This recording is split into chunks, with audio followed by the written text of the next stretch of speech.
Bonjour, dans cette vidéo je vais vous montrer comment utiliser Scratch pour la première fois. Alors comment cela fonctionne-t-il?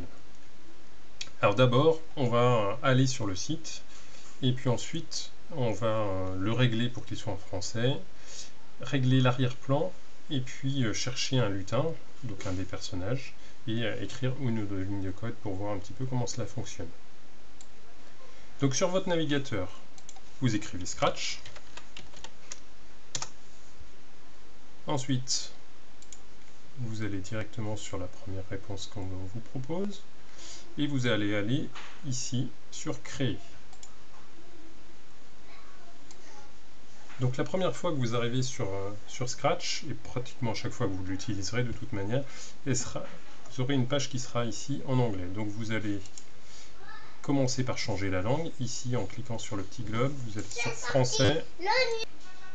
Vous voyez, les instructions maintenant sont écrites en français. Ici, vous avez une zone avec des couleurs qui correspondent aux différents types d'instructions que vous pouvez avoir, donc sur les mouvements, sur les apparences. Vous pouvez modifier les sons. Ensuite, dans les autres zones, vous avez ici un tutoriel qui apparaît lui aussi à chaque fois. Vous pouvez le regarder. Il est fait en anglais avec des sous-titres, mais ça vous permettra de vous aider de temps en temps. Donc là, vous aurez la zone où vous écrirez votre programme. Ici, la zone où vous allez voir le produit final. Donc, pour l'instant, il est totalement vide. Si vous voulez créer un jeu, créer une animation, la première chose à faire, c'est de choisir une scène, ce qu'on appelle un arrière-plan. Donc, soit vous l'importez, c'est-à-dire que vous avez une image que vous voulez utiliser comme fond, donc vous l'importez, soit vous choisissez un arrière-plan disponible. Donc là, on va prendre un arrière-plan très simple pour pouvoir commencer.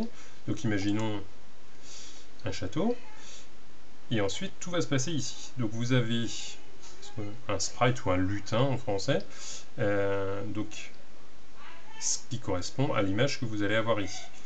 Vous pouvez en ajouter un, donc soit en importer un, soit en choisir un dans la banque de données. On va en choisir un qui correspond peut-être à notre décor. Est-ce qu'on a... Ah, voilà. Donc, on rajoute ici un chevalier. Alors, il est évidemment là placé, donc vous pouvez très bien le déplacer avec la souris.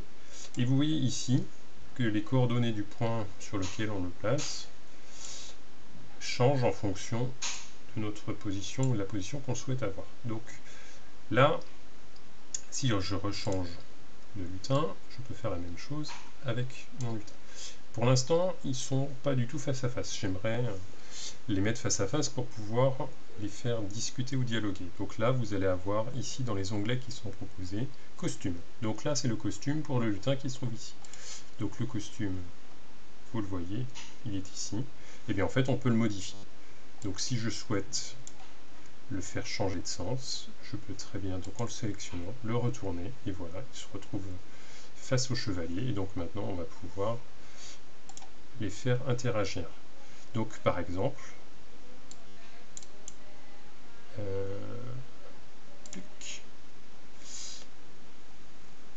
on peut lui faire dire donc à ce lutin-là, on peut lui faire dire bonjour au chevalier, et le chevalier, lui, peut lui répondre. Par contre, il fallait lui répondre en lui proposant autre chose. Donc ça, vous voyez qu'on peut modifier les textes. Donc, le premier à parler, c'est lui, il dit bonjour pendant 2 secondes. Ensuite, lui, il répond de cette manière. Voici pour cette première vidéo.